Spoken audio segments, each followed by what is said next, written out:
哇！大家冇得去旅行，但係都可以睇下旅行嘅片啦。嗱，呢啲 Capybara 咧喺日本伊東嘅一個 theme park 裏邊嘅，佢哋好中意沖柚子浴㗎，諗起都舒服啊！好，我哋飯來呢度，今日咧我哋係食齋嘅。咁因為啲動物咁得意，咁或者今日我哋為佢哋犧牲一下，唔食動物，咁我哋食下齋啊！咁我哋今日咧首先就要做一個飯，咁呢個飯咧我哋就要用一啲洋葱嚟到起鑊嘅。咁如果要切洋葱，要切洋葱粒嘅話咧，可能好多朋友都會識切，咁或者如果係唔太熟悉嘅，咁可以參考我呢個方法。咁當啲洋葱切到咁碎嘅時候咧，你就可以落鑊啦。咁我哋今日煮呢個飯咧，就係啲日本式嘅啲所謂炊飯。其實佢哋炊飯嘅意思咧，即係有味嘅飯。咁好多時咧，佢哋會炒一炒嗰啲嗰啲餸啦，又會炒一炒佢哋嗰啲嘅濕咗嘅米啦，咁又會落清酒啦，咁嚟到做呢個飯底嘅。咁我間唔時都會有做嘅，同埋好值得做。咁喺個飯裏邊嚟講，可以增加佢嗰個風味咧，其實你會覺得食得好開心嘅。咁加咗清酒少少之後，我哋就要加胡椒粉啦，或者你中意落嘅黑胡椒啦。咁但係始終你係走唔甩咧，係要落翻少少嘅糖嘅。咁有啲朋友會中意落嗰啲叫味淋嘅，咁其實就冇乜所謂。如果你中意落味淋，覺得佢甜啲嘅，咁都可以落嘅。咁但係其實如果你冇味淋嘅話，好似我呢度咁落清酒，再落少少嘅糖咧，其實調起個味咧就非常之豐富嘅。咁洋葱就更加開心啦，因為洋葱咧咁本身佢又有維他命 C 啦。咁不過你落咗鑊咧，其實維他命 C 基本上都殺得七七八八，只不過嗰陣甜味咧就好香。咁我哋就攞翻一啲五顏六色嘅椒啦，你喺街市買到咩椒就用咩椒啦。咁我哋會將呢啲五顏六色嘅椒咧，我哋就會擠埋落個飯，同埋我哋會將呢啲五顏六色嘅椒咧，都會去做一個湯嘅。咁湯咧，我哋就滾一滾佢，咁時間就可以輕鬆啲。咁所以成個過程咧，主要嚟講咧，就係最緊要煲咗餐飯先啦。咁湯嚟講，你大約係20分鐘、25分鐘就搞掂啦。咁你去到日本公司就見到有啲新鮮嘅日本呢一類型嘅菇咧，你就買啦。如果冇嘅話咧，其實即係有啲叫做即係台灣嘅蟹味菇咧，其實都唔錯嘅。咁我呢隻咁啱咧，佢呢隻唔知乜嘢波我唔係好識日文嘅，即係不過我見佢呢種菇咧好新鮮同埋好挺。咁雖然佢係貴少少，但係我今次試咗之後咧，我覺得佢個食法係好唔同嘅，因為佢個質地咧係好硬同埋企得起身嘅。咁你見到我咧呢度咁樣切咧，首先就切晒嗰個尾呢一個部分先咯。咁同埋咧，你睇下佢啲菇啊，好粗好直，同埋好硬淨㗎。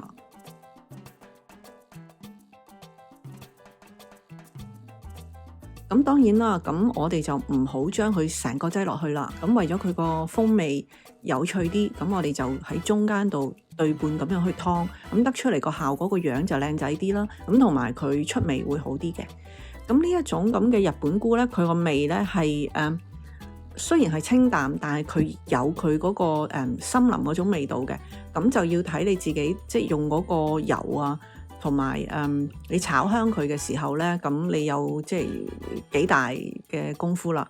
咁我呢度咧就懟埋落去，同埋一啲飯啊，因為啲飯裏邊已經有油啦，咁同埋有少少甜分啦，咁所以得出嚟個效果咧，佢唔係太濃嘅，但係佢就會沉晒喺嗰個飯底裏邊。咁我留翻一半到呢一類嘅菇啦，咁一陣間會喺隔離咧做埋個齋湯嘅。咁嗱，呢個飯咧，你見到我咧就已經嗰個所謂嘅餸底咧已經齊全咗，擠喺裏邊噶啦。咁我就炒下佢啦。咁因為而家裏邊咧就有一啲洋葱粒，又有油啦，又有少少糖啦，又有少少胡椒啦。咁就爆一爆香呢一個菇菇。咁呢種咁嘅做法咧就會令到嗰個飯本身要煲佢嘅時候嗰個風味係好濃嘅。咁至於米飯呢，你就普通嘅米飯浸濕佢，浸到佢腍腍地，咁其實就可以用得噶啦。所以飯呢，你中意可以用日本米，你唔中意嘅就好似我咁用普通嘅，我呢個即係應該係普通嘅，好似係金鳳米啊，我好中意金鳳米嘅，咁所以都係會 OK 嘅。咁你見佢我已經係其實浸咗佢，咁浸濕咗佢就 OK 嘅，咁時間唔使太耐嘅。咁有啲朋友話啊，使唔使浸一晚啊，或者浸25分鐘啊？隨得你。我自己嚟講，浸10分鐘，走晒啲水，咁我就倒埋落去，用一個細火咧喺呢個鬼佬鑊啊，呢啲法國鬼佬鑊咧，咁就炒香佢，咁其實就會 work 噶啦。咁但係因為咧怕佢會燒焦，咁所以咧喺中間個過程咧，我都會瀨翻一啲水嘅。咁水咧就真係要靠自己嘅經驗啦，最緊要唔好俾佢燒焦，同埋長期咧就喺個低火嗰個位置嚟度做嘅。咁當然你個低火咧，亦都唔可以話係完全冇呢個火力啊，或者嗰個熱度啦。咁你始終都係你都係烹調緊。咁個火咧要控制得會比較即係唔好中大火，去到中火其實都危險㗎。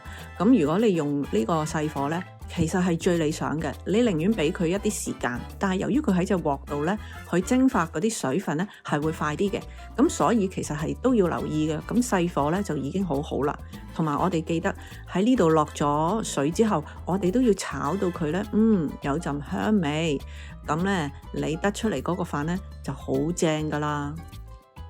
嗱，去到咁上下炒香咗，你就可以冚蓋，就等佢喺低火嗰度咧就煮10分鐘。當佢10分鐘之後呢，其實呢，我哋係要將佢熄火之後，要俾佢喺個煲裏邊漚10分鐘。咁但係呢10分鐘佢喺度煮緊嘅時候，我哋就喺呢一邊呢，我哋嚟個湯咯。咁我哋可以用翻番茄，因為番茄係天然嘅 MSG，即係天然嘅味精啊。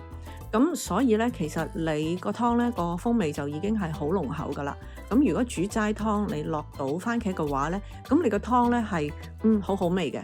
咁我哋今次煮呢個齋湯呢，我哋就會落呢個麻油，同埋我哋今日好好彩啦，就買到一啲叫做日本嘅小松菜啊。咁其實我唔成日見到新鮮嘅小松菜嘅。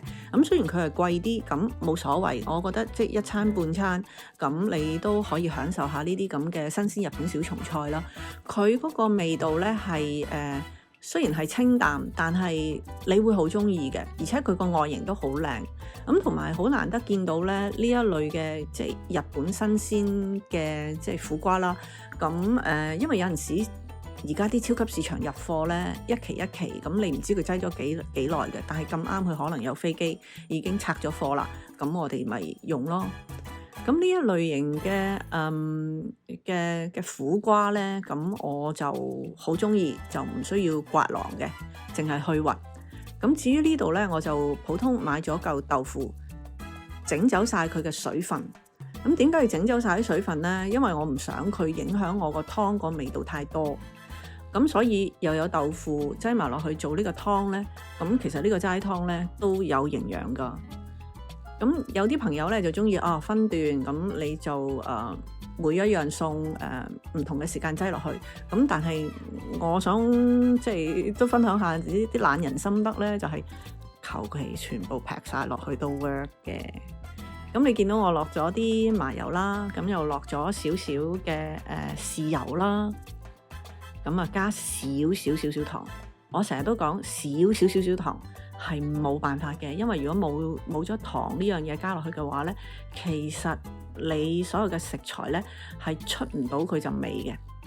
咁我哋頭先呢就留低咗啲菇，咁喺呢刻中我哋都掟埋落去，同埋我哋啲七彩斑斕嘅呢啲彩色嘅椒椒呢，即係呢啲咁嘅呢啲又唔係燈籠椒喎，咁總之青椒、紅椒、黃椒，我唔知佢咩椒啦，就劈晒落去，因為呢啲椒咧係甜嘅，就唔係辣嘅，咁啊記得去晒核啦。咁其實滾一滾去咧，我哋就可以將我哋頭先已經係出晒水，即係走緊晒水嘅豆腐咧，我哋可以擠埋落去嘅，咁啊切得幾靚仔㗎。最重要一樣嘢咧，就話晒都係日本式啦。咁啊，唔該大家咧都擠一羹咁多嘅日本麵豉醬。咁基本上咧，呢個齋湯咧，咁都係好好味嘅。個味道好豐富，就唔可以話佢清淡啦。而且個味道好濃添。咁至於譬如豆腐嘅選擇咧，其實而家坊間好多嗰啲鹽滷豆腐咧都好出色嘅。咁啱我呢度行過又有特價嘅時候，我就買咗呢隻咁嘅類似韓國式嘅鹽滷豆腐啦。咁但係佢都唔錯。好啦，真係 Bon Appetit 啦！我呢度咧呢個飯真係 very good 㗎。